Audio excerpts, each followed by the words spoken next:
और इसका दूसरा लेक्चर है। तो आज हम बात करेंगे शासन प्रणालियों के विभिन्न प्रकार। शासन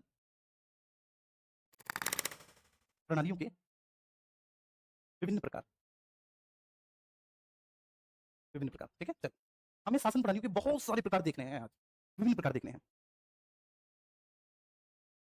ठीक है, तस्कीन जी, ठीक है, आप यहाँ पर फोकस करेंगे प्लीज, ठीक है? आप यहाँ पर पूरा कंसंट्रेशन करेंगे, ठीक है? इस क्लास में किसी का कंसंट्रेशन, ठीक है, भंग नहीं होना चाहिए। चलिए, तो बात करेंगे शासन प्रणालियों के विभिन्न प्रकार। हमने शासन देख लिया था। शासन के 3 अंग होते हैं, विधायिका, कार्यपालिका, न्यायपालिका, ठीक है? और ठीक है, इनमें से विधायिका का काम होता है कि सर कानूनों का निर्माण करने वाली संस्था है, कार्यपालिका कानूनों को लागू करने वाली या कानूनों के आधार पर शासन करने वाली, और न्यायपालिका कानूनों के आधार पर न्याय करने वाली संस्था है, ठीक है? और आप प्राचीन से प्राचीन किसी भी शासन प्रणाली को देखिए, ठीक है? ये जो शासन के 3 अंग हैं, ये किसी न किसी रूप में जरूर उपस्थित रहे होंगे। आप पुरानी से पुरानी किसी भी शासन प्रणाली को देखिएगा, शासन के ये 3 अंग, ठीक है, किसी न किसी रूप में जरूर उपस्थित रहे होंगे, ठीक है? तो शासन प्रणाली के विभिन्न प्रकारों में सबसे पहले हम बात करेंगे कि शासक समूह में शामिल व्यक्तियों की संख्या के आधार पर,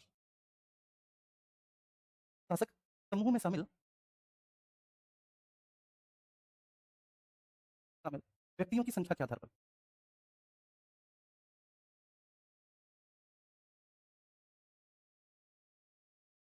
शासन प्रणाली का पहला प्रकार क्या भैया? शासक समूह में शामिल व्यक्तियों की संख्या के आधार पर, ठीक है? ये जो वर्गीकरण का आधार है, ये ध्यान समझना, ये वर्गीकरण का आधार है कि हमें शासन प्रणालियों के विभिन्न प्रकार पढ़ना है। तो शासन प्रणाली के विभिन्न प्रकार में कि भाई जो शासक समूह है, ठीक, जिन लोगों के द्वारा शासन चलाया जा रहा है, तो उसमें कितने लोग शामिल हैं, तो शासक समूह में शामिल व्यक्तियों की संख्या के आधार पर। एक दूसरा है शासन की वैधता के स्रोत के आधार पर, शासन की वैधता के स्रोत के आधार पर, स्रोत के आधार पर, ठीक है? आपके सिलेबस में ये सब लिखा हुआ है। ये शासन प्रणालियों की जितने भी मैं प्रकार बताऊंगा, ये भाई हेडिंग लिखी हुई है आपके सिलेबस में, ये भाई हेडिंग लिखी हुई है, ठीक है, आपके सिलेबस में। चलो, ठीक है, ध्यान रखना। तो शासन की वैधता के स्रोत के आधार पर, ठीक है? शासन की वैधता का स्रोत क्या है? शासन की वैधता के स्रोत के आधार पर, जी। इसके बाद तीसरा होगा कि वह शासन प्रणाली संविधान सम्मत है या नहीं। तो शासन प्रणाली के संविधान सम्मत होने के आधार पर,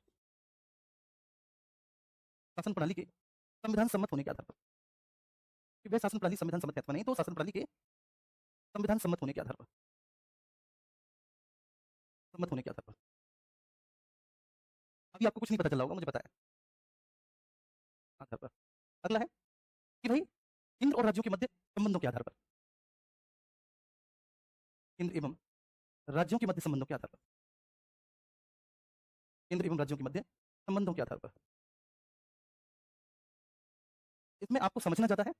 देखो, आप लोग मेंस भी लिखेंगे, ठीक है? और आप लोग देखो ग्रेजुएशन करके आए हैं, है ना? मेंस भी आप लोगों को लिखना है, ग्रेजुएशन करके आप लोग आए हैं, तो आप लोगों में इतनी व्यवहारिकता होनी चाहिए कि ये जो चीज़ मैं बता रहा हूँ, तो जब मैं आपको समझाऊंगा तो आप उसे खुद भी अपनी भाषा में लिखते चले जाएं। देखो, एक अच्छे स्टूडेंट की पहचान क्या होती है? मैं समझाता जा रहा हूँ, उसके रफ नोट्स खुले हुए हैं, और जो भी मैं बताता चला रहा हूँ, उन इनपुट्स को साथ-साथ लिखते हुए चले जा रहे हैं, उन इनपुट्स को साथ-साथ वो लिख रहे हैं। ये एक अच्छी पहचान होती है स्टूडेंट की, ठीक है? इसके बाद अगला वर्गीकरण का आधार है शासन प्रणाली के व्यवहारिक मूल्यांकन के आधार पर, शासन प्रणाली के व्यवहारिक मूल्यांकन के आधार पर वर्गीकरण का अगला आधार, शासन प्रणाली के व्यवहारिक मूल्यांकन के आधार पर,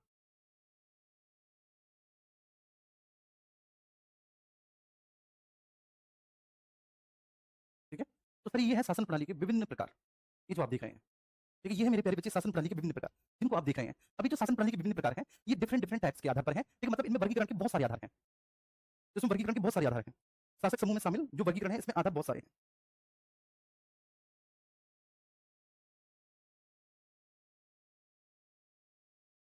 ठीक है ना? तो शासक समूह में शामिल बचे व्यक्तियों की संख्या के आधार पर, तो सबसे पहले शासक समूह में शामिल व्यक्तियों की संख्या के आधार पर देखें तो हम 3 भागों में बांटेंगे। राजतंत्र, ठीक है? या फिर आप बोलेंगे उसको तानाशाही तंत्र, ठीक है? मोनार्की, या फिर आप बोलेंगे डिक्टेटरशिप। तो राजतंत्र या तानाशाही तंत्र, दूसरा हो गया अल्पतंत्र या गुटतंत्र, जिसको ठीक है ओलिगार्की बोलेंगे, और तीसरा हो गया आपका डेमोक्रेसी, लोकतंत्र। तो शासक समूह में शामिल व्यक्तियों की संख्या के आधार पर आप इसे 3 भागों में बांट देंगे। अभी मैं जो समझा रहा हूं चुपचाप समझते चले जाओ, ठीक? 3 भागों में आप इसे बांट दीजिए शासक समूह में शामिल व्यक्तियों की संख्या के आधार पर। सबसे पहले मैंने बताया कि राजतंत्र या तानाशाही तंत्र,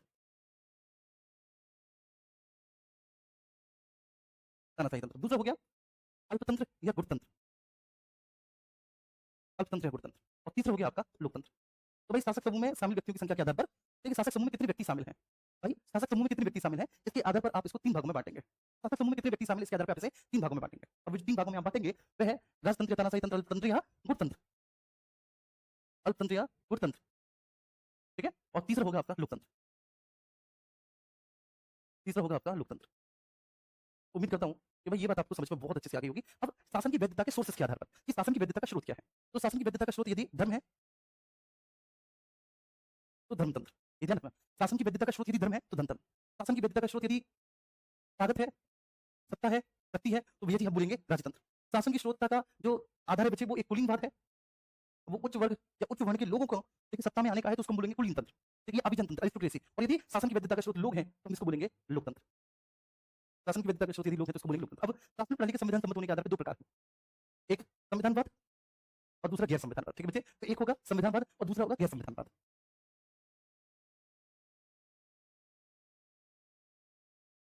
दूसरा होगा गैर संविधानवाद।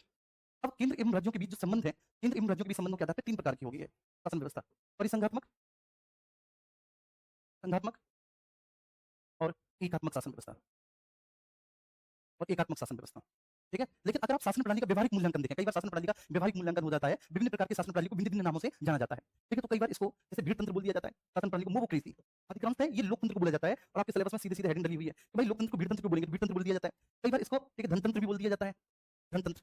कई बार इसको औसत तंत्र बोला जाता है, क्या बोला जाता है? औसत तंत्र बोला जाता है, भीड़ तंत्र बोला जाता है, धनतंत्र लिखेंगे आप। कई बार इसको ठीक लोकतंत्र को तो नहीं, लेकिन आप ठीक जो आपका राजतंत्र है उसको आप निरंकुश तंत्र बोल देते हैं। देखिए इसको आप क्या बोल देते हैं? इसको आप निरंकुश तंत्र बोल देते हैं।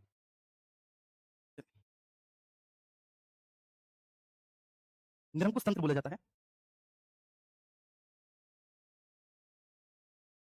कई बार निरंकुश तंत्र बोल दिया जाता है, भीड़ तंत्र बोला जाता है, धनतंत्र बोला जाता है, औसत तंत्र बोला जाता है, निरंकुश तंत्र बोला जाता है। ठीक है, गुणतंत्र या योग्यता तंत्र। ठीक है, क्या आप गुणतंत्र या योग्यता तंत्र भी बोलते हैं? गुणतंत्र या योग्यता तंत्र भी बोलते हैं। कई बार आप औसत तंत्र भी बोल देते हैं बच्चे, औसत तंत्र भी, और कई बार आप वृद्धि तंत्र भी बोल देते हैं। ये शासन प्रणाली का व्यवहारिक मूल्यांकन है। तो किस प्रकार की शासन प्रणाली को हम किस आधार पर पुकारेंगे, किस प्रकार की शासन प्रणाली को हम किस नाम से संबोधित करेंगे, ठीक है, ये है शासन प्रणाली को विभिन्न प्रकार। ठीक है, मैंने ये पूरा चार्ट आपका एक पेज पे बना दिया, पूरा चार्ट मैंने आपका एक पेज पे बना दिया। बस आपको मैं समझाता हुआ चला जाऊंगा कि भाई इसका आधार क्या है, ये बात मैं आपको बताता हुआ चला जाऊंगा।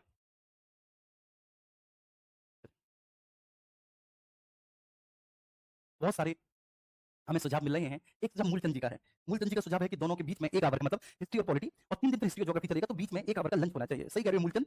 तो बेटा तुम बैठे-बैठे क्लास लेनी है। ठीक है, आराम से। तुम्हारा मास्टर 3 घंटे खड़े-खड़े क्लास लेता है, केवल तुम्हारी क्लास नहीं लेता। ठीक है, पीसीएस में पढ़ाता है, यूपीएसआई में तुम्हारा मास्टर पढ़ाता है। ठीक है ना? और भी बैचेस बीच-बीच में तुम्हारे मास्टर को मिलते रहते हैं। सोच के देखिए।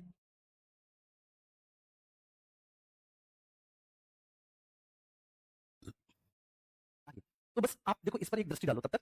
देखो मुझे आप छोटी-सी अनुमति दो कि मैं थोड़ी-सी चाय पी लूँ, है ना? जब तक आप दृष्टि डालेंगे, अभी बेटा समझाया ही क्या है? ठीक है, अभी समझाया ही क्या है? बस आपको समझो, ये शासन प्रणाली के विभिन्न प्रकार हैं, इतना आपको समझना है बस। और ये कौन-कौन से प्रकार हैं, इनके नाम आप देखो बस, इतना देखो।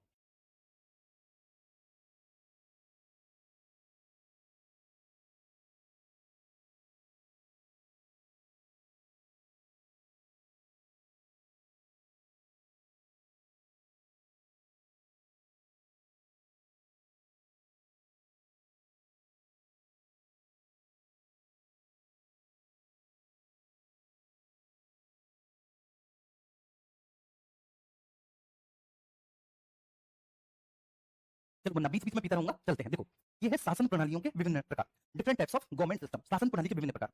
अब ये जो मुन्ना शासन प्रणाली के विभिन्न प्रकार हैं, ठीक है, इसमें शासक समूह में शामिल व्यक्तियों की संख्या के आधार पर, इसमें इसमें शासक समूह में शामिल व्यक्तियों की संख्या के आधार पर, अगर शासक समूह में एक व्यक्ति शामिल है या कुछ व्यक्ति शामिल है या पूरी की पूरी जनता शामिल है, तो इसके आधार पर हम इसे बांटेंगे राजतंत्र या तानाशाही तंत्र, अल्पतंत्र या गुटतंत्र, लोकतंत्र। मतलब ठीक है, शासन कितने लोगों के द्वारा चलाया जा रहा है, इस आधार पर वर्गीकरण पहला किया गया है। तो भैया पहले वर्गीकरण का आधार क्या है? बताओ मूलचंद जी, पहले वर्गीकरण का आधार क्या है कि शासन कितने लोगों के द्वारा संचालित किया जा रहा है, शासन कितने लोगों के द्वारा चलाया जा रहा है, दैट इज अ वर्गीकरण का पहला आधार। बात समझ में आ रही है कि शासन कितने लोगों के द्वारा संचालित किया जा रहा है, शासन कितने लोगों के द्वारा चलाया जा रहा है। उम्मीद करूंगा कि ये बात समझ में आ गई होगी। तो शासक समूह में शामिल व्यक्तियों की संख्या के आधार पर नंबर फर्स्ट, ठीक है, एक व्यक्ति के द्वारा चलाया जा रहा है तो राजतंत्र या तानाशाही तंत्र, दो फिर दो या दो से अधिक अल्पतंत्र या लोकतंत्र, सबके द्वारा। अब शासन की वैधता, ठीक है, शासन की वैधता का मतलब है कि किन सोर्सेस से ठीक है शासन को वैधता मिली, वो कौन कौन से सोर्स हैं जिसके आधार पर शासन चलाया जा रहा है, वो सोर्स क्या है किताब जिसके आधार पर आप शासन चला रहे हो। तो इसमें धनतंत्र, राजतंत्र, कुलीन तंत्र और लोकतंत्र। ठीक है, अच्छा अब ये जो शासन प्रणाली है ठीक जैसे आप चला रहे हो, ये संविधान सम्मत है क्या? ये ठीक है एक निश्चित नियम और कानूनों के आधार पर शासन प्रणाली चलाई जा रही है अथवा नहीं? क्या ये निश्चित नियम और कानून के आधार पर चलाई जा रही है अथवा नहीं मेरे प्यारे बच्चे? तो संविधान सम्मत होने के आधार पर संविधानवाद और गैर संविधानवाद। इसके बाद जो केंद्र और राज्यों के बीच के आपसी संबंध है, केंद्र और राज्यों के बीच आपसी संबंधों के आधार पर शासन व्यवस्था बचे, इसके 3 आधार हैं, परिसंघात्मक, संघात्मक, एकात्मक। और फिर शासन प्रणाली का व्यवहारिक मूल्यांकन, मतलब कुछ लोग शासन प्रणाली पर तंज कसते हैं, उनका मूल्यांकन करते हैं, तो वो जो व्यवहारिक मूल्यांकन है उसके आधार पर उसे भीड़ तंत्र, गुटतंत्र या धनतंत्र या औसत तंत्र या औसत तंत्र या वृद्धि तंत्र या फिर निरंकुश तंत्र कह दिया जाता है।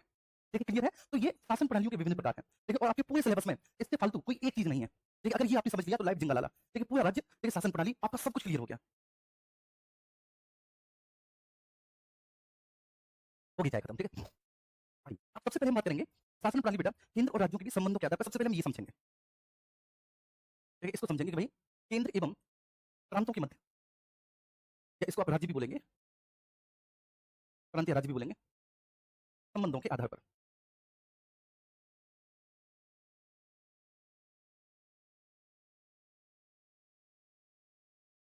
ठीक है भैया, केंद्र एवं प्रांत या राज्यों के मध्य संबंधों के आधार पर शासन प्रणाली 3 प्रकार की, कन्फेडरल, परिसंघात्मक शासन व्यवस्था, ठीक है, परिसंघात्मक शासन व्यवस्था कन्फेडरल सिस्टम। दूसरी संघात्मक शासन व्यवस्था फेडरल सिस्टम।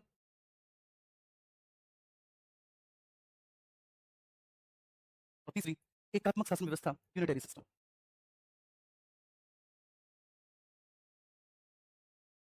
यूनिटरी सिस्टम, ठीक है। तो केंद्र और प्रांतों के मध्य संबंधों के आधार पर शासन व्यवस्था, ये शासन प्रणाली 3 प्रकार की है, ठीक है। और वे जो 3 प्रकार की हैं, ये मैंने बताया परिसंघात्मक, संघात्मक और एकात्मक शासन व्यवस्था, ठीक है। अब देखो समझो है क्या, ये शासन व्यवस्था स्थापित कैसे हुई, इन शासन व्यवस्था की नींव कैसे पड़ी, ये मैं आपको बताता हूँ, ठीक है। 2 चीजें हैं, देखो एक तो है ये बहुत बड़ा शक्तिशाली राज्य, क्योंकि ये कोई शक्तिशाली राज्य है, राज्य का मतलब यहाँ देश से है मेरा, ठीक है। और उसके बराबर में कई छोटे-छोटे राज्य हैं, उसके बराबर में कई छोटे-छोटे राज्य हैं, ठीक है। तो एक तो शक्तिशाली राज्य है, उसके बराबर में कई छोटे-छोटे राज्य हैं, ऐसे करके, ठीक है। अब ये करता क्या है, क्योंकि शक्तिशाली है, तो इसके पास संसाधन ज़्यादा है, ठीक है। इसके पास सामरिक संसाधन ज़्यादा है, आर्थिक संसाधन ज़्यादा है इसके पास, ठीक है, बड़ा स्वाभाविक है। तो आमतौर पर ये कई बार इन छोटे-छोटे देशों का, ठीक है, जो हित है, ठीक है, ये इनके हितों की अनदेखी करता है, इनके कई बार सीमाओं का अतिक्रमण करता है, ठीक है, कई बार इनकी सीमाओं का अतिक्रमण करता है, कई बार वह इन क्षेत्रों के जो संसाधन हैं, इन क्षेत्रों के संसाधनों का दोहन अपने हित में कर लेता है वो, कई बार इन देशों के संसाधनों का दोहन वह अपने हित में कर लेता है। तो ये है मेरे प्यारे बच्चों, वो ताकतवर है। जैसे आज की डेट में आप देखते हो ना चाइना, ठीक है, चाइना के आसपास जितने भी छोटे-छोटे देश हैं, चाइना बेटा सबके, ठीक है, या तो बच्चे एक समुद्री संसाधनों का दुरुपयोग करता है, या फिर उनकी सीमाओं का अतिक्रमण करता है, ठीक है, रोज आए दिन वह पड़ोसी देशों पर आंख दिखाता रहता है, उनको धमकाता रहता है। तो ठीक वैसी स्थिति है, एक शक्तिशाली देश है, उसके बराबर में छोटे-छोटे देश हैं, इन छोटे-छोटे देशों के, ठीक है, हितों की अनदेखी हो रही है। ये जब चाहे तब बड़ा देश इनको आंख दिखाता है, लेकिन इनकी सीमाओं का अतिक्रमण इत्यादि, और ये सब कर रहा है। अब ये छोटे देश बेचारे बड़े परेशान हैं, ठीक, बड़े परेशान हैं। तो ये क्या करते हैं, एक शक्तिशाली देश के अगेंस्ट एकजुट होने के लिए एक संघ बना लेते हैं। ये कहते हैं बहुत हुआ, ठीक है, अब हम एक संघ बना लेते हैं। हम क्या करते हैं, हम एक संघ बना लेते हैं। तो बच्चे या तो संघ ऐसे बनता है, या तो संघ ऐसे बनता है, या फिर संघ दूसरे प्रकार से बनता है। जैसे कई छोटे-छोटे देश हैं। ओ मेरे सपनों की रानी कब आएगी तू। अच्छा, बेटा कई छोटे-छोटे देश हैं। अब इन छोटे-छोटे देशों ने आपस में एक दूसरे से कॉन्ट्रैक्ट किया। जैसे ये कह रहा है कि मेरे पास प्राकृतिक संसाधन प्रचुर मात्रा में है। ठीक है, मेरे पास खनिज, प्राकृतिक संसाधन बहुत अधिक है। प्राकृतिक संसाधनों की मम्मी कसम मेरे पास कोई कमी नहीं है। तो दूसरा देश कहता है कि मेरे पास तकनीक है। मेरे पास तकनीक है। तीसरा देश कहता है कि मेरे पास मानव संसाधन बहुत है, मेरे आदमियों की कोई कमी नहीं है।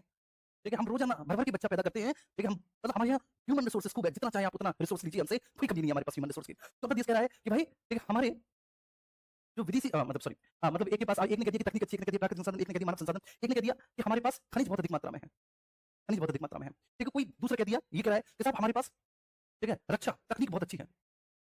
एक देश बोला है कि हमारे पास ठीक है, औद्योगिक तकनीक बहुत अच्छी है। ऐसे करके तो मतलब सभी देश है, छोटे-छोटे, छोटे-छोटे देश, ठीक, कोई भी एक देश अपने आप में परिपूर्ण नहीं है। कोई भी देश अपने आप में परिपूर्ण नहीं है, सब ठीक बेसिकली अपूर्ण है। लेकिन देखिए इन सबके पास अपनी-अपनी क्वालिटी है। किसी के पास खनिज तकनीक है, किसी के पास मानव संसाधन है, किसी के पास प्राकृतिक संसाधन है, किसी के पास रक्षा है, किसी के पास उद्योग है। तो फिर ये क्या करते हैं कि ऐसा करते हैं कि भाई ऐसा करते हैं कि हम सब लोग मिलकर एक संगठन बना लें। हम सब लोग मिलकर एक संघ बना लेते हैं।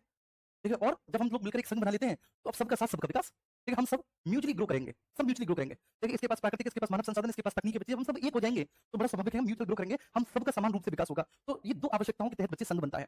जो यूनियन बनता है, यूनियन दो कारणों से बनता है, दोनों कारण मैंने आपको बता दिए। ठीक है, एक जो शक्तिशाली देश होता है, ठीक है, अब ये ध्यान रखना ये चीज़ मैं लिखाऊंगा नहीं। ठीक है, आप अगर ये सोचे कि ये चीज़ मैं लिखाऊंगा नहीं बेटा, ये चीज़ नहीं लिखाऊंगा, बस आपको ये समझना है, ये डायग्राम आपको बनाना है, आप खुद से अपनी भाषा में लिखना चाहें तो लिख सकते हैं। तो एक शक्तिशाली देश है और ये बच्चे छोटे-छोटे देश हैं। ये बेचारे छोटे-छोटे देश हैं। तो छोटे-छोटे देश इस शक्तिशाली देश को काउंटर करने के लिए या तो संघ बना लेते हैं, पहली कंडीशन। और दूसरी कंडीशन में संघ कैसे बनता है बच्चे, कि सबके पास ठीक है अपने-अपने संसाधन हैं, वो सब लोग मिलकर एक संघ बना लेते हैं इस वजह से, जिससे कि म्यूचुअली वो अपना विकास कर सकें। जिससे कि म्यूचुअली क्या कर सकें? जिससे कि म्यूचुअली वो सब अपना विकास कर सकें। म्यूचुअली सभी देश अपना विकास कर सकें, तो इसलिए संघ बना लेते हैं। अब ये संघ बना संघ 2 तरह का होगा बच्चे, विकास कर सकें। ये संघ 2 तरह का होगा। कैसे? जैसे मैं आपको बताता हूँ। ये संघ 2 तरह का कैसा होगा? ये संघ 2 तरह का कैसा होगा? ये है मेल, ये है फीमेल। फीमेल को थोड़ी पतली बनाते हैं, ठीक है? अब आप समझना। ये है मेल बच्चे और ये है फीमेल। दोनों वयस्क हैं, पूर्ण आयु योग्यता और क्षमता वाले व्यक्ति हैं दोनों। वयस्क हैं, पूर्ण आयु योग्यता क्षमता वाले व्यक्ति हैं। दोनों एक दूसरे के प्रति अट्रैक्ट होते हैं, ठीक है? एक दूसरे के साथ व्यवहार करते हैं, बातचीत करते हैं, एक दूसरे को पसंद करने लगते हैं। ठीक है, पसंद करने लगते हैं तो मेल फीमेल को ठीक है प्रेम प्रस्ताव भेजता है। प्रेम प्रस्ताव भेजता है और वो प्रेम प्रस्ताव होता है एक दूसरे की आवश्यकताओं की पूर्ति करने के लिए कि मैं तुम्हारी, तुम मेरी आवश्यकताओं की ठीक पूर्ति करोगी, मैं तुम्हारी आवश्यकताओं की पूर्ति करूंगा, तुम मेरी। ठीक है, यही होता है बच्चे। विवाह जैसी संस्था बनी या कोई भी सामाजिक रिश्ता व्यवहार बना, वो एक दूसरे की आवश्यकताओं की पूर्ति करने के लिए बना है। तो उसने प्रेम प्रस्ताव भेजा मेल ने, फीमेल ने उसको एक्सेप्ट कर लिया कि ठीक है भाई, ठीक है। जैसे मेल ने कहा कि मैं तुम्हारे लिए कमा कर लाऊंगा, मैं बाहर जाऊंगा, मैं काम करूंगा, मैं मेहनत करूंगा, मैं मजदूरी करूंगा, तो फीमेल ने कहा कि मैं तुम्हारे कपड़े साफ करूंगी, बर्तन साफ करूंगी। बात समझ में आ रही है? तो ये सारी चीजें कुल मिलाकर, लेकिन इनका ये जो एग्रीमेंट हुआ, ये कुछ इस तरह से था कि जब हम चाहें तब एक दूसरे से अलग हो सकते हैं, जब हम चाहें तब एक दूसरे से अलग हो सकते हैं। तो इसको आप लोग क्या कहेंगे? इसको कहेंगे आप लोग गर्लफ्रेंड और बॉयफ्रेंड वाला कॉन्सेप्ट, कि जब चाहे तब एक दूसरे से अलग हो जाएंगे। ठीक है, एक दूसरे की आवश्यकताओं की, एक दूसरे की दैहिक भौतिक कुछ आवश्यकताएं पूर्ति करेंगे। लेकिन एक म्यूचुअली इनके बीच में एग्रीमेंट होगा कि भैया ठीक है, जब भी ऐसा लगेगा कि हमारे विचार नहीं मिल रहे, जब भी ऐसा लगेगा कि दोनों के बीच में कोई तीसरा आ रहा है, तो हम क्या करेंगे? एक दूसरे से अलग हो जाएंगे। ठीक है ना, बिना किसी झगड़े के, बिना किसी तनाव के, बिना किसी दरार के एक दूसरे से हम अलग हो जाएंगे। सिंपल सी बात है। ठीक है, तो एक तो हो गया ऐसा एग्रीमेंट। दूसरा एग्रीमेंट कैसा हुआ? दूसरा एग्रीमेंट हुआ मैरिज का। दूसरा एग्रीमेंट हुआ मैरिज का कि आओ हम तुम दोनों शादी कर लेते हैं। गर्लफ्रेंड बॉयफ्रेंड नहीं, अब हम हस्बैंड और वाइफ बन जाते हैं। अब हम हस्बैंड और वाइफ बन जाते हैं। अब आप बताओ कि दोनों की तुलना में कौन-सा रिश्ता ज़्यादा मजबूत है? ये। क्योंकि यहाँ पर अब परिवार नाम की एक संस्था आ जाएगी कि अगर इनके बीच में डिस्प्यूट होते भी हैं, तो परिवार का मुखिया इनको रिज़ॉल्व करा लेगा। ठीक है ना? ये 7 जन्मों तक जीने-मरने की कसमें खाएँगे। तो ठीक वैसे ही आपको उम्मीद करता हूँ कि ये बात समझ में आ गई होगी। मैंने समझाने का कोशिश किया कि 2 प्रकार से संघ बने। एक ऐसा संघ बना, दूसरा ऐसा संघ बना। जब ये संघ बने, तो संघ बनने के बाद बच्चे कॉन्ट्रैक्ट हुआ 2 प्रकार का। विभिन्न राज्यों ने आपस में एक-दूसरे से एक कॉन्ट्रैक्ट किया और वो कॉन्ट्रैक्ट ये किया, पहला कॉन्ट्रैक्ट ये हुआ कि राज्य जब चाहे तब जब चाहे तब संघ से अलग हो सकते हैं। राज्य जब चाहे तब संघ से अलग हो सकते हैं। मेरी बात समझना सब लोग। राज्य जब चाहे तब मेरे प्यारे बच्चे संघ से अलग हो सकते हैं। ठीक है ना? अब जब राज्य जब चाहे तब संघ से अलग हो सकते हैं, तो राज्य का अस्तित्व तो बना रहेगा क्योंकि राज्य तो अलग हो गए। अब वो जो लड़की अलग हो गई, लड़के से लड़का अलग हो गया लड़की से, अब वो लड़की किसी और के साथ कल को आ जाएगी, लड़का किसी और के साथ कल को आ जाएगा, तो उनका अपना अस्तित्व तो बना रहेगा। लेकिन वो थोड़ी नहीं खत्म हुआ। तो राज्य का अपना अस्तित्व तो बना रहेगा, अपना अस्तित्व तो रहेगा, परंतु संघ नष्ट हो जाएगा, संघ खत्म हो जाएगा। राज्य का अपना अस्तित्व तो बना रहेगा, लेकिन बच्चे संघ नष्ट हो जाएगा।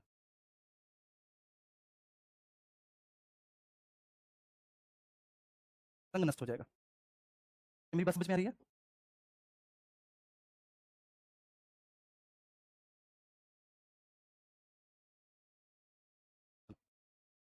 तो राज्य जब चाहे तब संघ से अलग हो सकता है। राज्य का अपना अस्तित्व तो बना रहेगा, लेकिन संघ फिर नष्ट हो जाएगा। ये क्लियर है? दूसरा, अब यहाँ पर ध्यान देंगे कॉन्ट्रैक्ट। ठीक है ना? दूसरा कॉन्ट्रैक्ट क्या है? एक बार संघ बन जाने के बाद एक बार संघ बन जाने के बाद राज्य अलग नहीं हो सकते। राज्य अलग नहीं हो सकते। एक बार संघ बन जाने के बाद बेटा राज्य अलग नहीं हो सकते। ठीक है ना? मतलब संघ स्थायी है, स्थायी है। परंतु यहाँ पर क्या है? शक्तियों का बँटवारा है। यहाँ पर बेटा शक्तियों का बँटवारा किया गया है। इस प्रकार की शासन व्यवस्था में शक्तियों का बँटवारा किया गया है कि एक दूसरे के कार्यों में कोई खामखा हस्तक्षेप नहीं करेगा और यहाँ पर स्वतंत्र और निष्पक्ष न्यायपालिका है। मैं आपको समझाता हूँ। ये वो निष्पक्ष न्यायपालिका देखो। आमतौर पर आपने देखा होगा, अब मैं आपको बताता हूँ, आमतौर पर आपने देखा होगा कि जिन घरों के बुजुर्ग स्वतंत्र होते हैं, निष्पक्ष होते हैं, मैंने दोनों चीज़ देखा स्वतंत्र और निष्पक्ष। जिन घरों के बुजुर्ग स्वतंत्र होते हैं, निष्पक्ष होते हैं। अंजू, मेरे प्यारे बच्चे आप इधर ध्यान दो। एक कमेंट मत करो, सुनो। तो जिन घर के बुजुर्ग स्वतंत्र होते हैं, निष्पक्ष दोनों शब्द का यूज़ किया है। वहाँ पर आमतौर पर जब पति और पत्नी के बीच में झगड़े होती भी है ना, तो वो बड़ी आसानी से सुलझा लिए जाते हैं। इसका एग्जांपल मैं आपको बताता हूँ। देखिए हमारे पड़ोस में ही हस्बैंड वाइफ आपस में बड़ा एक-दूसरे से झगड़ते थे, बड़ा एक-दूसरे से। ठीक, कई बार हस्बैंड वाइफ को, कई बार वाइफ हस्बैंड के साथ और वो घर में होता ही है। देखिए किसी भी रिलेशनशिप में भैया का भैया से मतभेद होता है, पति का पत्नी से होता है, 2 बहनों का आपसी वैचारिक मतभेद होता है। ठीक, तो मतभेद होते हैं, स्वाभाविक सी बात है। जैसे कहा जाता है कि 4 बर्तन हैं तो बजेंगे ही, खटकेंगे ही, वो वैचारिक मतभेद होगा। कई बार मेरे में और आप में भी वैचारिक मतभेद होगा। ठीक, ऐसा होगा टीचर और स्टूडेंट के बीच में भी होता है। लेकिन होता क्या है कि जिन घरों में ऐसा हो रहा है वैचारिक मतभेद, अगर बुजुर्ग शक्तिशाली है, ताकतवर और निष्पक्ष है, ठीक है ना? वह सत्य के खिलाफ नहीं बोलता बल्कि असत्य के खिलाफ बोलता है, वह सत्य को सत्य और असत्य को असत्य कहता है और इस आधार पर दोनों को डाँटता है। तो उन घरों में कभी लड़ाई नहीं होती। जैसे एक मैंने बताया मेरे घर के बराबर में घर है, पति-पत्नी आमतौर पर कई बार लड़ाई झगड़ा हो जाता था। तो सबसे अच्छी बात क्या थी कि जो सास-ससुर थे वो पूरी तरह से निष्पक्ष थे। अगर लड़की की गलती होती थी तो लड़की को डाँटते थे, बेवजह बहू को परेशान नहीं करते थे और बहू की गलती होती थी तो बहू को भी डाँटते थे, बहू को भी समझाते थे। ठीक है? तो इसलिए होता क्या था कि जितना प्यार वो लड़का अपने मम्मी-पापा से करता था, उससे कहीं ज़्यादा प्यार वो बहू जो किसी और दूसरे घर की बेटी थी, वो अपने मम्मी-पापा से मतलब अपने सास-ससुर से करती थी। ठीक है? आमतौर पर। तो जब एक घर के बुजुर्ग ताकतवर होते हैं ना, निष्पक्ष होते हैं, तो बच्चे वो घर को तोड़ने से बचा लेते हैं, घर नहीं टूट पाता। क्योंकि ऐसी स्थिति में वो कहते थे कि तुम अपना काम करो, तुम अपना काम करो। लेकिन यहाँ पे शक्तियों का बँटवारा होता है। जैसे देखिए यहाँ पर मैं सबसे बेस्ट एग्जांपल देता हूँ, महिला पुरुष। देखो मैं और मेरी पत्नी मान के चलिए, हम दोनों ने कल को शादी की तो हमारे बीच में कॉन्ट्रैक्ट हो गया। पत्नी ने कहा घर के काम मैं करूँगी, सुन लीजिए। ठीक है? खाना मैं बनाऊँगी, ठीक है? झाड़ू पोछा मैं लगाऊँगी, ठीक है? बर्तन इत्यादि मैं साफ करूँगी, ठीक है? और बच्चे का ख्याल मैं रखूँगी। दूसरा, सब्जी मार्केट से तुम लेकर आओगे, ठीक है? कोई भी बाहरी जितने भी कार्य हैं, ठीक, घर से बाहर जाने के, ठीक, वो सारे काम तुम करोगे। आय का अर्जन करना भी तुम्हारा काम है और अच्छा खासा, ठीक, हमारा परिवार चले, ठीक, बहुत अच्छे से हम लोग अपने जीवन को चलाएँ, बढ़िया से हमारा परिवार चले, किसी भी तरह की कोई कमी ना हो, ये तुमको सुनिश्चित करना है, चाहे तुमको कितनी भी मेहनत करनी है। मैंने कहा ठीक है, ओके। ठीक है? अब इसके बाद मान के चलिए मैं कल को इतनी आय नहीं कमा पा रहा और मैं पत्नी से कह रहा हूँ तुम भी नौकरी करो, तो तुरंत बुजुर्ग आदमी क्या बोलेंगे मेरे घर के कि नहीं ये गलत बात है, तुम ही कमाओ। ठीक है? अब कल को मेरी पत्नी कहने लगे कि आज मैं बहुत थक गई हूँ, ऐसा करो। चलो वो बात अलग है कि आज मैं बहुत थक गई हूँ, ऐसा करो कि तुम बर्तन साफ कर दो, तो वो किया जा सकता है। ठीक है? कोई बड़ी बात नहीं है, बर्तन भी साफ किया जा सकता है, झाड़ू पोछा। लेकिन पत्नी कहे कि मुझसे नहीं होता रोज़-रोज़ ये। ठीक है? ऐसा झाड़ू पोछा मैं लगाऊँगी, ठीक है? बर्तन अब रोज़ाना तुम साफ करोगे। तो घर के बुजुर्ग कहेंगे नहीं बहू पहले ही कॉन्ट्रैक्ट हुआ था। बात समझ में आ रही है? तो इस प्रकार, ठीक है? ये जो दूसरी वाली व्यवस्था है इसमें अगर एक बार संघ बन जाए, ठीक है? राज्य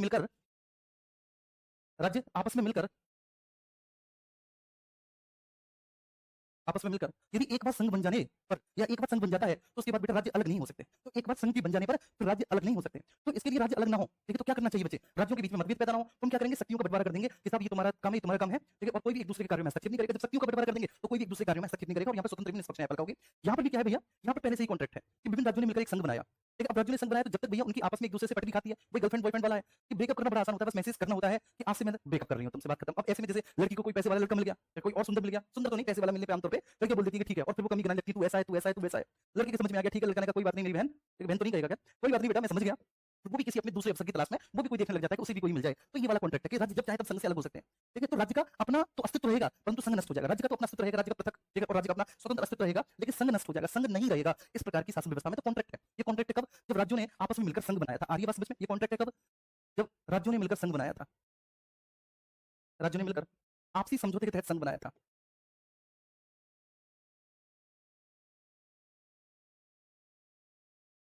तहत संघ बनाया था। ठीक है, तो राज्यों ने मिलकर आपसी समझौते के तहत जब संघ बनाया था बच्चे, तो ये तब का कॉन्ट्रैक्ट है। ये बात समझ में आ रही है? ये तब का कॉन्ट्रैक्ट है मेरे प्यारे बच्चे,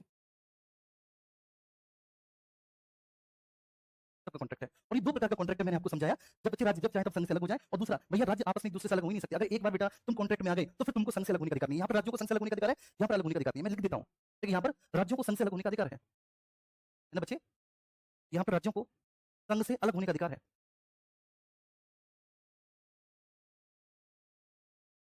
अलग होने का अधिकार है, अधिकार है। ठीक है, यहाँ अधिकार नहीं है। यहाँ राज्य संघ से अलग नहीं हो सकते, अलग नहीं हो सकते। अब सवाल पैदा होता है कि साहब बहुत हो गया, अब आप ये बताओ कि इनमें से कौन सी शासन व्यवस्था को क्या कहेंगे? ये थोड़ा सा समझा दो जिससे कि और क्लियर हो जाए, है ना? इसको थोड़ा सा समझा दो जिससे कि और क्लियर हो जाए। बहुत हो गया, खूब उदाहरण दे दिए, मजा भी आ गया, सब समझ गए। देखो बच्चे, तो इस प्रकार की शासन व्यवस्था जो है, इसको हम कहेंगे कि फेडरल है, ये संघात्मक शासन व्यवस्था है, ये फेडरल सिस्टम है, ये संघात्मक शासन व्यवस्था है। इसलिए इसको कहते हैं कि ये अविनाशी राज्यों का अविनाशी संघ है। इसको क्या बोलेंगे हम? कि ये अविनाशी राज्यों का अविनाशी संघ है, अविनाशी राज्यों का अविनाशी संघ है। मेरे प्यारे बच्चे, इसको क्या बोलेंगे? कि ये अविनाशी राज्यों का अविनाशी संघ है। प्लीज एक बार सब लोग बोलेंगे, ठीक है? तो ये संघात्मक शासन व्यवस्था है, और संघात्मक शासन व्यवस्था मतलब अविनाशी राज्यों का अविनाशी संघ है। अगर एक बार राज्य बन गया तो फिर राज्यों को, सॉरी, एक बार संघ बन गया तो राज्यों को संघ से अलग होने का कोई अधिकार नहीं है। अब भारत कैसी शासन व्यवस्था है, चिंता ना करो, समझाएंगे। इतना समझाएंगे, इतना समझाएंगे कि तुम बेटा इस जिंदगी में तो छोड़ो, अगले जीवन में भी नहीं भूलोगे। इतना समझा देंगे, चिंता ना करो। ये सारी चीजें मेरे प्यारे बच्चे, मुन्ना ही बस मुझे थोड़ा सा बड़ा कर दूं, बस इतना बड़ा कर दूं कि बाहर ना निकले। बहुत अच्छा, बाहर नहीं निकलेगा, अधिकार है, ठीक है? अच्छा, दूसरी ये है, इस प्रकार की शासन व्यवस्था को क्या कहेंगे? इस प्रकार की शासन व्यवस्था को क्या कहेंगे भैया? ये तो इसको हम लोग कहेंगे ये परिसंघात्मक शासन व्यवस्था है।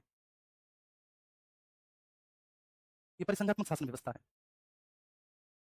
अब इसको क्या कहेंगे? कि इसमें संघ तो खत्म हो जाएगा लेकिन राज्य बने रहेंगे। राज्य कभी भी खत्म नहीं हो सकते भैया, इसमें संघ खत्म हो जाएगा लेकिन इसमें राज्य कभी भी खत्म नहीं हो सकते। संघ खत्म हो जाएगा लेकिन राज्य खत्म नहीं हो सकते, राज्य खत्म नहीं हो सकते। और इस प्रकार की शासन व्यवस्था को हम क्या बोलेंगे? जल्दी से बताएंगे। हम बोलेंगे अविनाशी राज्यों का विनाशी संघ। इसको क्या बोलेंगे? इसको बोलेंगे कि साहब ये अविनाशी राज्यों का विनाशी संघ होगा,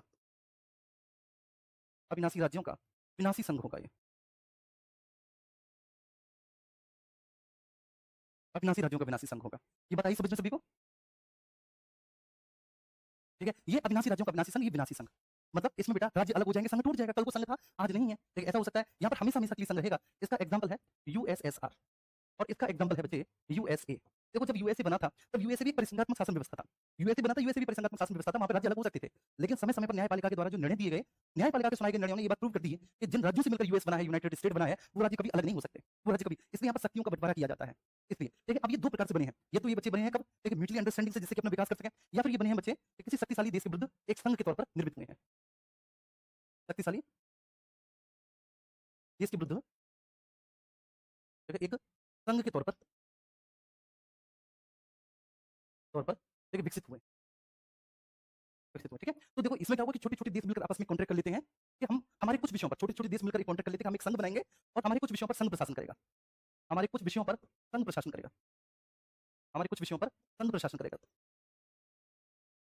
तो हम सब आपस में मिलकर एक कॉन्ट्रैक्ट करेंगे, लेकिन जिसमें हमारे विषयों पर संघ प्रशासन करेगा। कौन कौन से विषयों पर संघ प्रशासन करेगा? जैसे मैं बोल सकता हूँ भैया, विदेशी संबंध, संबंध जैसे कि प्रतिरक्षा, जैसे कि संचार। तो ये कुछ विषय हो गए, विदेशी संबंध हो गया, प्रतिरक्षा, संचार हो गया। तो कुछ ऐसे विषय हो गए जिन विषयों पर संघ शासन करेगा। बात समझ में आ रही है? कुछ ऐसे विषय हो गए जिन विषयों पर संघ प्रशासन करेगा। तो इन लोगों ने अपने कुछ विषय संघ को सौंप दिए, ठीक है, अपने अपने विषयों पर खुद प्रशासन करेगा, बाकी का कुछ विषयों पर संघ प्रशासन करेगा। तो ये ऐसे बना, ये कैसे बना? तो ये भैया म्यूचुअली अंडरस्टैंडिंग से बना कि हम लोग मिलकर विकास कर सके। इसमें वो ये कि कुछ विषय संघ को सौंप दिए, बाकी अपने अपने विषयों पर स्वयं प्रशासन कर रहे हैं। ठीक है, तो ये हो गया परिसंघात्मक शासन व्यवस्था, ये होगी संघात्मक शासन व्यवस्था। ये बात समझ में आई? अब तीसरा होता है आपका एकात्मक शासन व्यवस्था, यूनिटरी गवर्नमेंट सिस्टम। एकात्मक शासन व्यवस्था, एकात्मक शासन व्यवस्था का मतलब होता है बच्चे, ये उन देशों में एकात्मक शासन व्यवस्था पाई जाती है जिन देशों का क्षेत्रफल और आकार, ठीक है, और देखिए साथ ही जनसंख्या बहुत छोटी होती है, और जहाँ केंद्रीय प्रशासन ही संपूर्ण देश की शासन व्यवस्था को संभाल सकता है। जहाँ बेटा केंद्रीय प्रशासन ही संपूर्ण देश की शासन व्यवस्था को संभाल सकता है, ऐसे देश जिनका क्षेत्रफल और आकार बहुत छोटा होता है, राज्य होते भी हैं तो राज्यों का अपना कोई अस्तित्व नहीं होता, लेकिन संपूर्ण शक्तियां संघ के हाथ में निहित होती हैं। संघ जब चाहे तब वो किसी भी राज्य का क्षेत्र, किसी भी राज्य के नाम, किसी भी राज्य की सीमा में परिवर्तन कर सकता है। संघ जब चाहे तब वह किसी भी राज्य का निर्माण कर सकता है। संघ जब चाहे तब किसी भी राज्य को समाप्त कर सकता है। आई बात समझ में?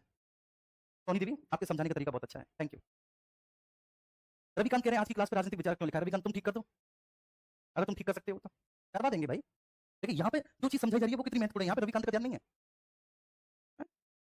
ये किताबें पढ़ते चले जाओगे बेटा बाल उड़ जाएंगे, ये समझ में नहीं आएगी ये शासन व्यवस्था। ठीक है, मैं सच्ची बात बता रहा हूँ आपको, और बोल भी रहे हैं आप सब लोग इस बात को, बोल भी रहे हैं। तो एक कमेंट है ये, एक रूबी सिंह का, सर सर अन्य प्लेटफॉर्म के अलग अलग टीचर्स पर आप अकेले ही भारी हैं। नहीं ये कोई नहीं, कभी टीचर्स की कोई कंपैरिजन नहीं होती। लेकिन मैंने पहले ही आपसे बोला था कि इन सभी विषयों का अच्छा खासा ज्ञान है मुझे, ठीक है, और मैं समझाने की क्षमता रखता हूँ। ये बात हकीकत है मेरे प्यारे बच्चे, इसमें कोई बहुत बड़ी बात नहीं कि अलग अलग विषयों के जो अपने आप को विषय विशेषज्ञ कहते हैं वो बैठ जाए और मैं बैठ जाऊँ, ठीक है। और सबसे बड़ी बात क्या है कि मैं नॉन आर्ट बैकग्राउंड का हूँ, नॉन ह्यूमैनिटी बैकग्राउंड का हूँ, ठीक है। मैं बीटेक मैंने किया है तो मैंने इन विषयों पर बहुत अच्छी रिसर्च की है। फिर बाद में फिर मैंने एमए किया, फिर बाद में फिर मैंने नेट किया, वो बात की बात है। लेकिन शुरुआत में मैंने रिसर्च किया, इन विषयों को समझा कि अगर मैं इस टीचर बनता हूँ तो मैं कैसे इनको समझा पाऊंगा, और यही है कि मैं एक एक पॉइंट को आप जितना चाहो उतना एक्सप्लेन करके मैं समझा सकता हूँ।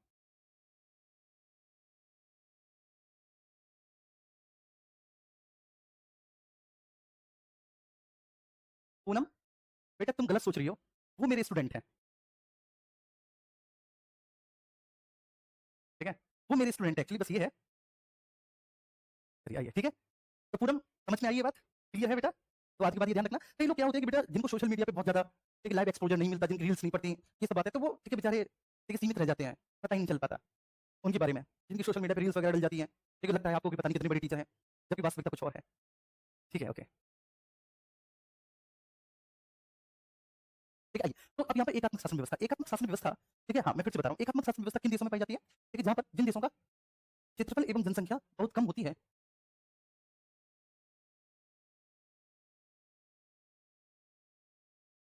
बहुत कम होती है, क्षेत्रफल एवं जनसंख्या बहुत कम है, और केंद्रीय प्रशासन ही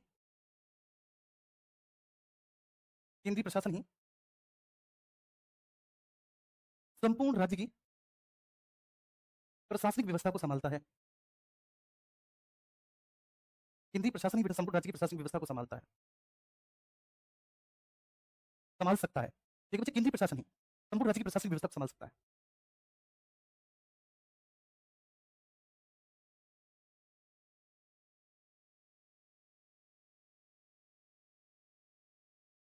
क्लियर है? तो बेटा केंद्रीय प्रशासन ही संपूर्ण राज्य की प्रशासनिक व्यवस्था को संभाल सकता है, तो क्षेत्रफल एवं जनसंख्या बहुत कम होती है और केंद्रीय प्रशासन ही संपूर्ण राज्य की प्रशासनिक व्यवस्था को संभाल सकता है, ठीक है ना। यदि राज्य होते भी हैं, इस प्रकार की शासन व्यवस्था में यदि राज्य होते भी हैं तो उनका कोई स्वतंत्र अस्तित्व नहीं होता। यदि राज्य होते भी हैं तो उनका कोई भी स्वतंत्र अस्तित्व नहीं होता बच्चे, राज्य का अगर राज्य होते भी हैं तो उनका किसी भी प्रकार का कोई भी स्वतंत्र अस्तित्व नहीं होता, ना ही उनकी कोई पृथक पहचान होती है, ना ही उनका कोई स्वतंत्र अस्तित्व होता है, ठीक है ना। ऐसे राज्यों में केंद्र जब चाहे तब, केंद्र जब चाहे तब राज्य के नाम, चित्र और सीमा में परिवर्तन कर सकता है,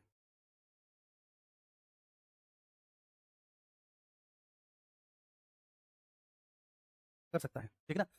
चलो, केंद्र जब चाहे तब बेटा राज्य के नाम, चित्र, सीमा परिवर्तन कर सकता है। ऐसी शासन व्यवस्था हम एकात्मक शासन व्यवस्था कहते हैं।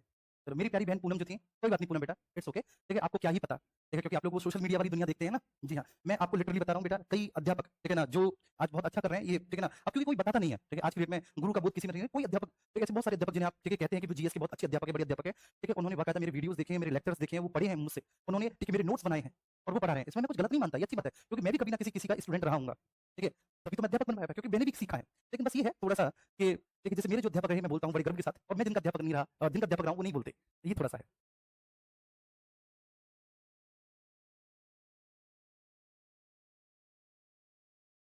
चलिए ठीक है, अब ये देखेंगे बच्चे, ठीक है पूनम मेरे प्यारे बच्चे इधर देखो सब लोग, ठीक है, एकात्मक शासन व्यवस्था क्या है कि एकात्मक शासन व्यवस्था ऐसे राज्यों में होती है, एकात्मक शासन व्यवस्था ऐसे देशों में होती है बेटा जिनका क्षेत्रफल और जनसंख्या बहुत कम है, मतलब जिनका मुट्ठी भर का क्षेत्रफल है, तो ऐसे राज्य जिनका क्षेत्रफल और जनसंख्या बहुत कम है, ठीक है, और जिन राज्यों में केंद्रीय प्रशासन ही संपूर्ण राज्य की प्रशासनिक व्यवस्था को संभालता है ना, केंद्रीय प्रशासन ही संपूर्ण राज्य की प्रशासनिक व्यवस्था को संभाल रहा है। यदि राज्य होते भी हैं तो उनका ना तो कोई स्वतंत्र अस्तित्व होता है, ना उनका कोई महत्व होता है।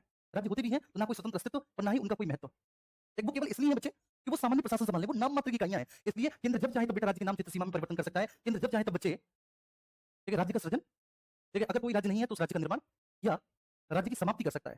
केंद्र जब चाहे तब राज्य का सृजन या राज्य की समाप्ति कर सकता है। समाप्ति कर सकता है। तो इसका मतलब क्या है कि इस प्रकार की शासन व्यवस्था को हम क्या बोलेंगे? बोलो बच्चे, इसको हम बोलेंगे विनाशी राज्यों का, इस प्रकार की शासन व्यवस्था को बच्चे क्या बोलेंगे? बोलेंगे विनाशी राज्यों का अविनाशी संघ, विनाशी राज्यों का अविनाशी संघ।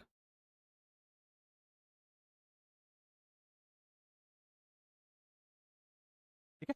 विनाशी राज्यों का विनाशी संघ इसको बोलेंगे, एकात्मक शासन व्यवस्था को। क्यों? क्योंकि बेटा इसमें राज्य विनाशी है। केंद्र जब चाहे तब एक राज्यों को समाप्त कर सकता है, केंद्र जब चाहे तब राज्यों का निर्माण कर सकता है। राज्य विनाशी है लेकिन संघ अविनाशी है। संघ अविनाशी है, संघ का कभी भी विनाश नहीं हो सकता। तो इस प्रकार की शासन व्यवस्था को हम एकात्मक शासन व्यवस्था कहते हैं। तो ये मैंने आपको समझाया। अच्छा, अब इसका एग्जांपल क्या है एकात्मक शासन व्यवस्था का? तो सर आप कहेंगे इसका एग्जांपल है यूके, यूनाइटेड किंगडम। ठीक है? मेरी बहन पूनम और बाकी के जो भी स्टूडेंट हैं यहाँ पर, एक विनू जी हैं, एक ललित यादव हैं। ललित यादव, आपने बेटा सिविल की तैयारी पूछा है, आपने कहाँ से की? बेटा मैंने एक बहुत बड़ी संस्थान से की थी जिसका नाम है निर्माण आईएएस। ठीक है, मुखर्जी नगर में मैंने वहाँ से तैयारी की थी और वहाँ से तैयारी करने के उपरांत जो है सबसे बड़ी बात क्या हुई कि मेरे अंदर एक ईगो भाव आ गया, एक अहम का भाव आ गया। ये मैं आपको समझाता हूँ कि मैं पहले से अपनी इंजीनियरिंग में पढ़ के आया था यूनिटी के सारे सब्जेक्ट। मैं ठीक ना अपनी वो भी जॉब भी करता था और साथ ही साथ जो है ना जब टाइम मिलता था तो एनसीईआरटी से सारे विषय पढ़ता था। जब मैंने शुरुआत में वहाँ पे फीस देके और क्लासेस ली उन गुरुजनों की, तो क्लासेस लेने के बाद मुझे लगा कि ये वही पढ़ा रहे हैं जो मुझ पे आता है। तो फिर मैंने कहा कि क्यों ही मैं क्लास लूँ? क्या जरूरत है मुझे क्लास लेने की? ऐसा होता है इंसान कई बार ये सोचता है कि यार इनसे ज़्यादा तो मुझ पे आता है ना, ऐसा कई बार सोच लेता है।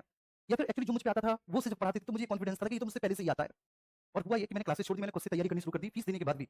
और मैं 3 लगभग 2 ढाई 3 साल तक ऐसे ही भटकता रहा। लेकिन फिर जो उसके डायरेक्टर हैं केडी सर, ठीक है, उनको याद था कि मेरे बहुत अच्छे नंबर आते थे, वो देखते थे कि वो बच्चा है कहाँ। उन्होंने मेरा नंबर निकलवाया, फ़ोन नंबर, और फिर एक दिन कॉल किया, बेटा तू कहाँ भटक रहा है?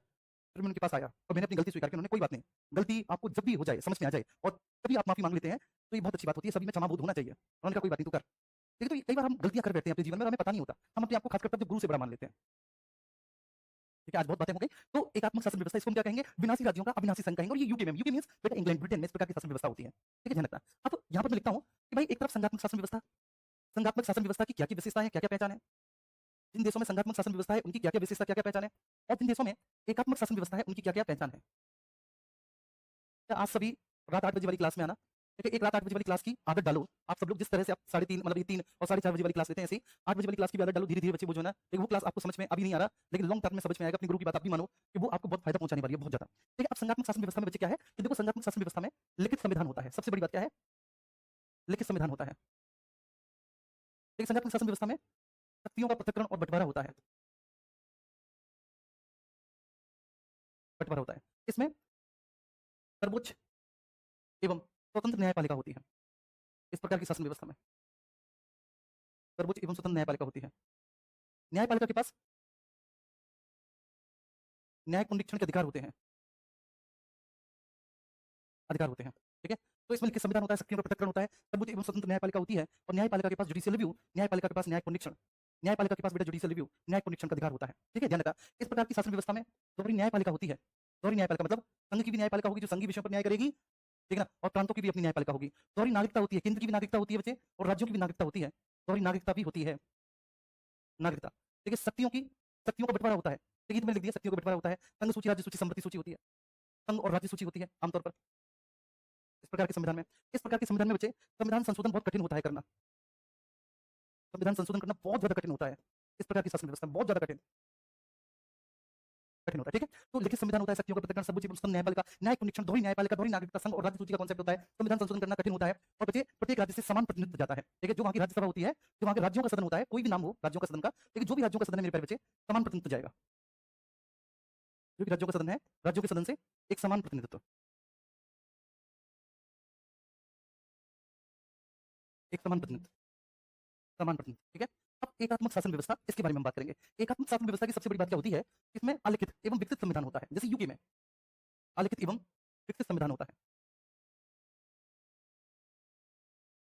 संविधान होते हैं, ठीक है? इसमें एकल नागरिकता होती है, केवल केंद्र की नागरिकता होती है, राज्यों की कोई नागरिकता नहीं होती मेरे प्यारे बच्चे। तो एकल नागरिकता होगी मतलब केवल केंद्र की नागरिकता, आपको केंद्र के नाम से जाना जाएगा, राज्यों की अपनी कोई नागरिकता नहीं होगी। ठीक है, इरा खान,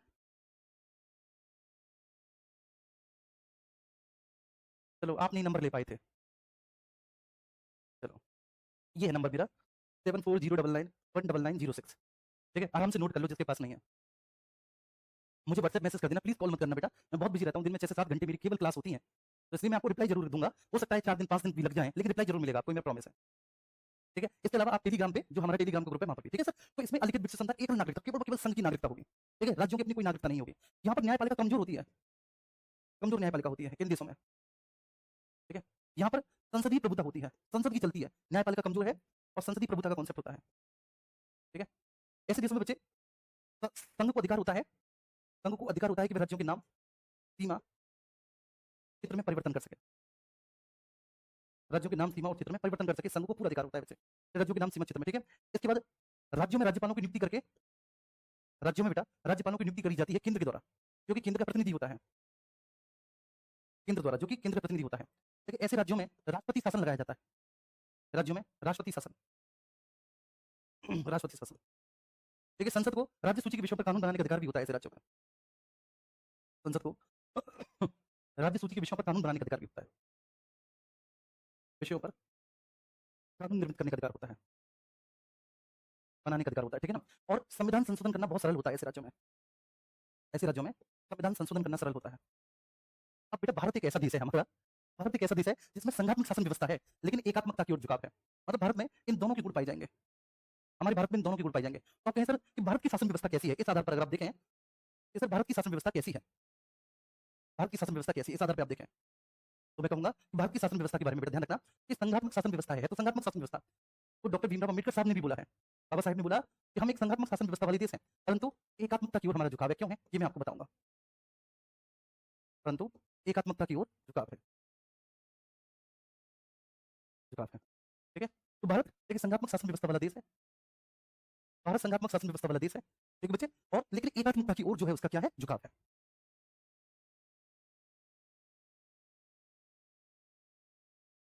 मेरी बात सभी को समझ में आई? एक बार बोलेंगे सब लोग, ये बात क्लियर हुई? ठीक है? बताओ यार जल्दी से बताओ, ये यहां तक किसी मेरे प्यारे छोटे बहन भाई को कोई इश्यू?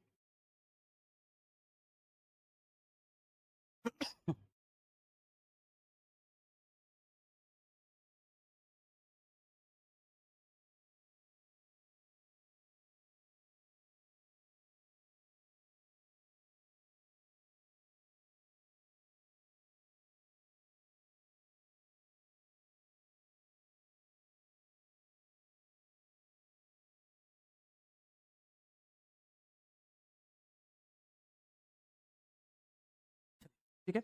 ओके बहुत अच्छे से समझ में आ गया, क्या बात है यार।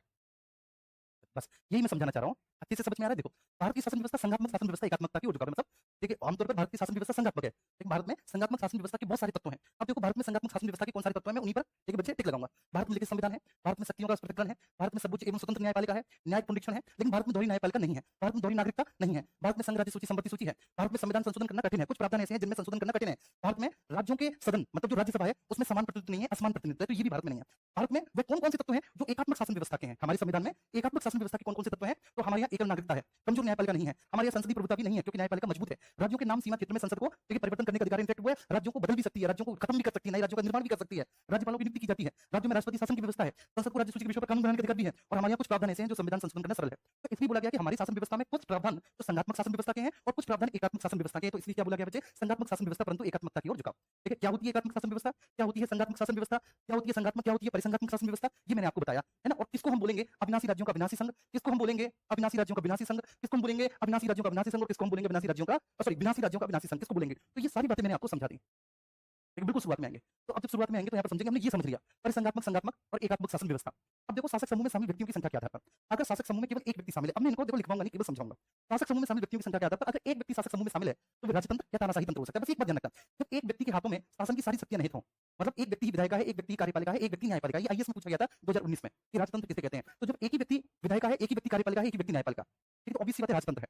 जब शासन की सभी शक्तियां एक ही व्यक्ति के हाथों में निहित है, एक ही व्यक्ति के हाथों में है, तो उसको हम क्या कहेंगे राजतंत्र। ठीक है? अब आप कहेंगे कि सर राजतंत्र और तानाशाही तंत्र में अंतर क्या होता है? तानाशाही तंत्र में भी ऐसा ही है कि शासन की सारी शक्तियां एक ही व्यक्ति के हाथों में नहीं थे, वो तानाशाह है। जैसे नॉर्थ अमेरिका में किम जोंग उन, जैसे कभी जर्मनी में हिटलर हुआ करता था, इटली में मुसोलिनी हुआ करता था, तो वो भी था बच्चे, एक तानाशाही शासन व्यवस्था। ठीक है? आप खुद लिखना है इसको, ठीक है ना, बस समझना, क्योंकि इतना नहीं लिखूंगा मैं, बड़ा स्वाभाविक है। ये मैं समझाऊंगा, जो इंपॉर्टेंट है, जो लिखाना था वो मैंने लिखा दिया, ठीक है, वो मैंने लिखा दिया जो बहुत महत्वपूर्ण है, तो इसलिए समझना है ना जी। अब राजतंत्र और तानाशाही तंत्र में अंतर क्या है समझना। दोनों ही वंशानुगत होते हैं, जैसे किम जोंग उन जो है उसके फादर, उसके पहले उसके फादर। तो सबसे पहले किम जोंग उनका जो दादा था वह नॉर्थ कोरिया का डिक्टेटर बना था, दादा के बाद उसका पापा, उसके बाद अब वो है, उसके बाद उसका बेटा बनेगा डिक्टेटर। दोनों ही वंशानुगत होते हैं, राजतंत्र में भी ऐसा ही होता है। आपने देखा था भी, एक आपने हर्यक वंश देखा भी, अरे बोलो देखा ना, बिंबिसार के बाद अजातशत्रु, उसके बाद अनिरुद्ध, उसके बाद मंडू, उसके बाद नागदशक, ये पूरा आपने देखा क्रम। तो दोनों ही वंशानुगत होते हैं, लेकिन दोनों की आम धारणा होती है। राजतंत्र में क्या होता है, राजतंत्र में जो सत्ता का स्रोत होता है वो ताकत होती है, वो शक्ति होती है राजतंत्र में। तानाशाही तंत्र में सत्ता का स्रोत ताकत या शक्ति नहीं होती। ठीक है? तानाशाही तंत्र में सत्ता या शक्ति का जो स्रोत है वो कई बार बच्चे मान्यताएं और धारणा होती है। क्या होती है? मान्यताएं और धारणा होती है। जैसे कि जो इस कुल के लोग हैं, जो इस वंश के लोग हैं, केवल वही सत्ता संभालेंगे। तो एक मान्यता धारणा है कि भाई इस कुल के लोग, इस वंश के लोग ही केवल शक्ति या सत्ता संभालेंगे, अन्य कुल या अन्य वंश के लोगों को सत्ता संभालने का कोई अधिकार नहीं है, वो इस योग्य नहीं है। तो ऐसी स्थिति में व्यक्ति तानाशाह बन जाता है। भाई जब एक ही वंश अथवा एक ही कुल के लोगों को आप राजा बनाएंगे, तो वो राजा, ठीक है, मतलब वो जो प्रशासक है, जो मुख्य प्रशासक है, जो हेड ऑफ स्टेट है, वो हेड ऑफ स्टेट क्या बन जाएगा? तानाशाह बन जाएगा। उसको तानाशाह बनते देर नहीं लगेगी मेरे भाई, उसको तानाशाह बनते देर नहीं लगेगी, वो बन जाएगा तानाशाह, क्योंकि मान्यता है या रूढ़ी है या कोई प्रथा है जिसके आधार पर किसी एक व्यक्ति को आपने, देखिए, शासन के तीनों ही अंगों, शासन की तीनों ही शक्तियां, विधायिका, कार्यपालिका, न्यायपालिका सौंप दी। लेकिन जब कोई शक्ति या तलवार के दम पर, देखिए, तो राजतंत्र होता है। राजतंत्र में क्या बचे कि तख्ता पलट किया जा सकता है, लेकिन तानाशाही में भी किया जा सकता है। लेकिन राजतंत्र में आमतौर पर क्या होता है कि दूसरा राजा जब आपके राज्य पर आक्रमण कर दे, तो दूसरे राजा के द्वारा आपके राज्य पर आक्रमण किए जाने की स्थिति में, फिर दूसरे राजा के द्वारा आपके राज्य पर आक्रमण किए जाने की स्थिति में, ठीक है, वह आपको पराजित करेगा, आपकी हत्या कर देगा और उसके बाद वह अपने राजवंश को स्थापित कर देगा। जैसा भी हुआ है, आपने देखा, बृहद्रथ वंश, फिर हर्यक वंश, फिर आपने शिशुनाग वंश, फिर आपने देखा नंद वंश, ऐसा हुआ है ना, कि जो भी अंतिम शासक है उसकी हत्या करने के बाद अगला व्यक्ति, ठीक है, अपने राजवंश को स्थापित करके संस्थापक बन जाता है। इस तरह का हुआ है। तानाशाही तंत्र में भी सत्ता परिवर्तन हो सकता है, तख्ता पलट हो सकता है, कोई दो राय नहीं है मेरे प्यारे बच्चे, और किसी दूसरे कुल का व्यक्ति, देखिए, शासन व्यवस्था स्थापित कर सकता है। लेकिन यहाँ पर जो मूलभूत अंतर है, उस मूलभूत अंतर को समझना कि राजतंत्र अच्छा हो सकता है। कई राजा ऐसे हुए जो अच्छे हुए, जैसे चंद्रगुप्त मौर्य, ठीक है, अशोक, लोक कल्याणकारी राजा थे, तो राजतंत्र अच्छा भी हो सकता है, राजतंत्र निरंकुश भी हो सकता है। राजतंत्र अच्छा भी हो सकता है, राजतंत्र लोक कल्याणकारी भी हो सकता है, राजतंत्र निरंकुश भी हो सकता है। लेकिन तानाशाही तंत्र कभी भी अच्छा नहीं होता। तानाशाही तंत्र में एक व्यक्ति की मनमानी चलती है, जिसमें तानाशाही तंत्र निरंकुश होता ही होता है। तानाशाही तंत्र निरंकुश होता ही होता है। ये बेसिक डिफरेंस है दोनों में। तो जब बच्चे एक ही व्यक्ति के हाथों में शासन की सभी शक्तियां निहित हों, चलो मैं लिखता हूं, शासक समूह में शामिल व्यक्तियों की संख्या के आधार पर,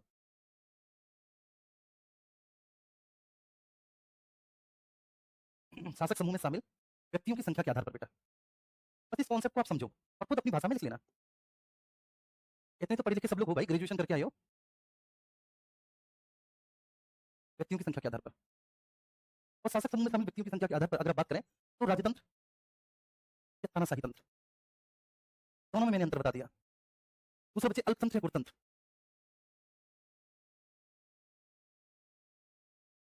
और तीसरा मेरे प्यारे बच्चे लोकतंत्र। देखो बस सिंपल सी बात है, जब शासन के तीनों अंग, शासन के कितने अंग हैं मेरे प्यारे बच्चे? तीन। कौन से? मैं शॉर्ट में लिख देता हूं, लेजिस्लेचर, एग्जीक्यूटिव और जुडिशरी, विधायिका, कार्यपालिका, न्यायपालिका। जब शासन के तीनों अंग किसी एक व्यक्ति में निहित हों, ठीक है, इन तीनों अंगों पर किसी एक व्यक्ति का कंट्रोल हो, लेजिस्लेचर, एग्जीक्यूटिव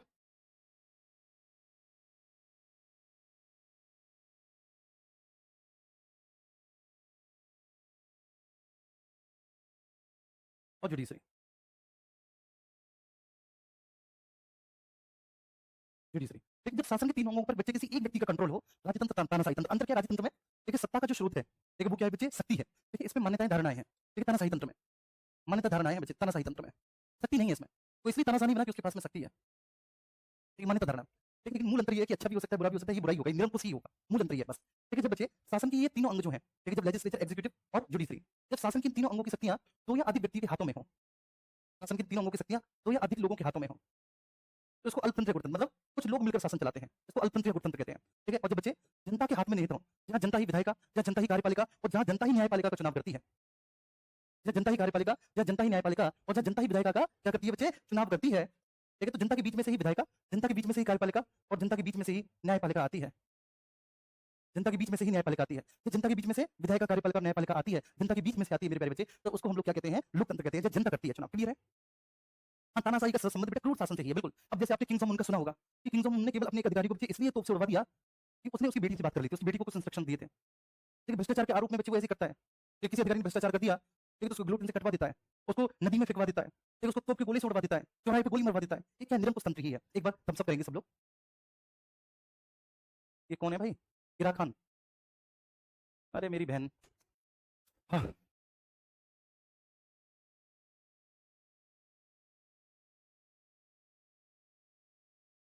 अब जैसे माही का इसकी न्यायपालिका जनता से कैसे आती है बेटा? देखो, जनता ने अपने प्रतिनिधि चुनकर संसद में भेजे, लेजिस्लेचर में।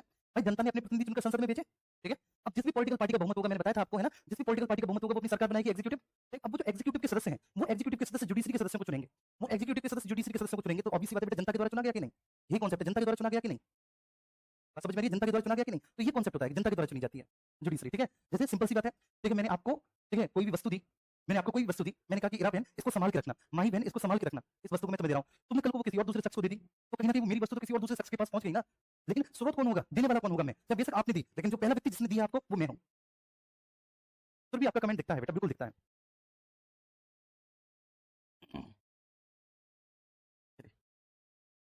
ठीक है, एक बार प्लीज थम्स अप करो यार, बताओ यार तुम लोग यार, अरे सब कुछ कितना अच्छे से समझा दिया, फिर भी कर रहे हो तुम लोग यार। आओ, अगला आधार देखते हैं, धर्मतंत्र, राजतंत्र, कुलीन तंत्र या लोकतंत्र। ठीक है बच्चे, धर्मतंत्र। देखिए शासन की वैधता के स्रोत के आधार पर इसको समझना कि शासन की वैधता का स्रोत क्या है।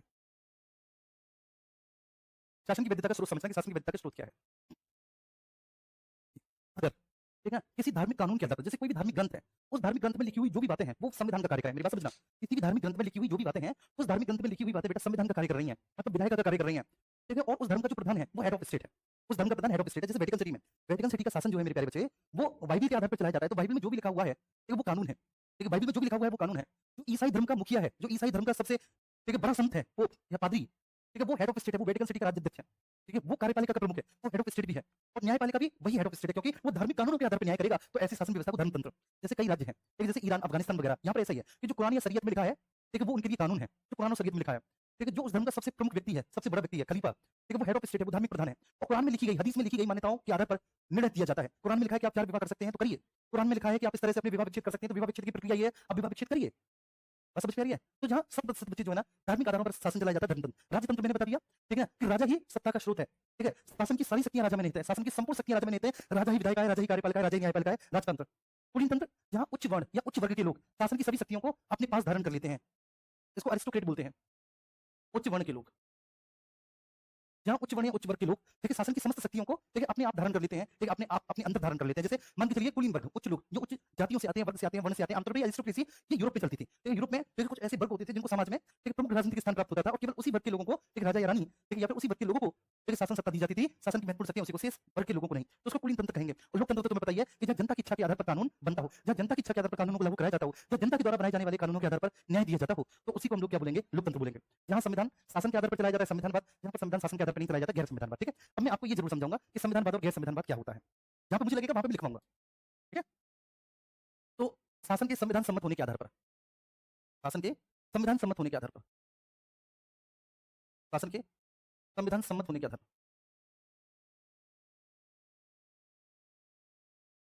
शासन के संविधान सम्मत होने के आधार पर संविधानवाद, गैर संविधानवाद। एक बच्चे देखो समझना, अब ये संविधानवाद भी दो तरह का है। इसमें दो तरह के संविधान होते हैं, एक लिखित और अविकसित, लिखित एवं अविकसित, अविकसित, और दूसरे बच्चे होते हैं अलिखित एवं विकसित, अलिखित एवं विकसित, विकसित। ठीक है, बस इसको समझ लो। देखो गैर संविधानवाद का मतलब है कि शासन कानून के आधार पर, सॉरी शासन संविधान के आधार पर चल ही नहीं रहा। सबसे पहले आप संविधान समझ लो, मैं आगे संविधान सभा बताऊंगा आपको, तो बताऊंगा संविधान, समधन विधान, ऐसा कानून जो सभी के लिए समान हो, ऐसा कानून जो सभी के लिए समान हो संविधान कहलाता है। ऐसा कानून जो सभी के लिए समान हो,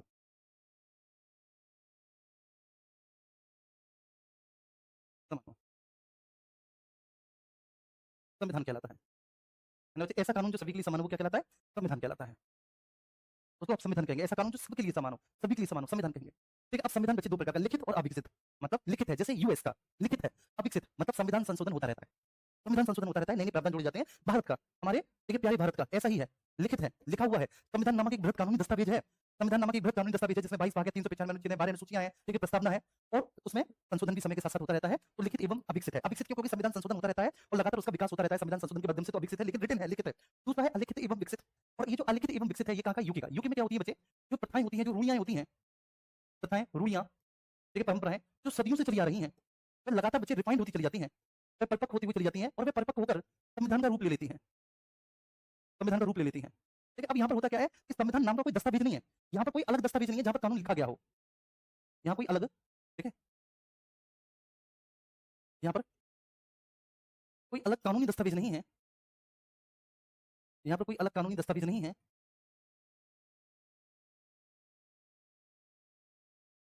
जहाँ पर नियम और कानून लिखे गए हों, लिखे गए हों। बस बेटा जो लोक परंपराएं हैं, जो प्रथाएं हैं, जो मान्यताएं हैं, वही धीरे धीरे समय के साथ विकसित होकर कानून का रूप धारण कर लेती हैं। लोक परंपराएं, रूढ़ियां, परंपराएं, प्रथाएं विकसित होकर कानून का रूप धारण कर लेती हैं। जैसे यूके में वही समय के साथ धीरे धीरे विकसित होकर कानून का रूप धारण कर लेती हैं, कानून का रूप धारण कर लेती हैं। ठीक है, तो जो बेटा प्रथाएं, रूढ़ियां, परंपराएं हैं, वही धीरे धीरे विकसित होकर कानून का रूप धारण कर लेती हैं। ठीक है, ये बात आपको बहुत अच्छे से ध्यान रखनी है। तो अलिखित एवं विकसित है, अलिखित एवं विकसित कहाँ का है, यूके का संविधान है। ठीक है, अलिखित एवं विकसित है। अलिखित कैसे है मेरे प्यारे बच्चे, कि यहाँ पर संविधान नाम का कोई लीगल डॉक्यूमेंट नहीं होता, जैसे भारत में है या फिर जैसे यूएस में है कि वहाँ पर एक ठीक है संविधान नाम का एक लीगल डॉक्यूमेंट है, वहां पर एक लीगल डॉक है। ऐसे इन देशों में वहां पर कोई लीगल डॉक नहीं होता। वहां की जो ठीक है परंपराएं रूढ़ियां हैं वही धीरे धीरे धीरे धीरे देशकाल परिस्थिति समय के साथ बच्चे विकसित होती चली जाती हैं और वह कानून का रूप धारण कर लेती हैं। जैसे भारत में आप देखेंगे, भारत में ऐसी बहुत सारी परंपराएं रूढ़ियां हैं ठीक है, जो एक कानून का हिस्सा बन गई हैं ठीक है, लेकिन फिर भी ठीक है भारत में लिखित एवं अविकसित है। मैंने एक एग्जांपल बोला, और यहाँ पर अलिखित है लेकिन वो विकसित है। गैर संविधानवाद, जहाँ पर संविधान के शासन है ही नहीं। गैर संविधानवाद स्वाभाविक सी बात है भाई, यहाँ संविधान का शासन है ही नहीं, यहाँ संविधान का शासन है ही नहीं, नहीं है। यहाँ कोई संविधान ही नहीं है, यहाँ कोई संविधान का शासन नहीं है। जिसके जो मन में आए वो कर रहा है बेटा, जिसके जो मन में आए वो वही कर रहा है। तो यहाँ पे संविधान का शासन नहीं है, यहाँ पे संविधान का शासन नहीं है, गैर संविधान बात करेंगे। ठीक है भाई, आया समझ में सभी को? टाइम हो गया, अच्छा अच्छा चलो ठीक है, मुझे तो पता ही नहीं चला टाइम हो गया।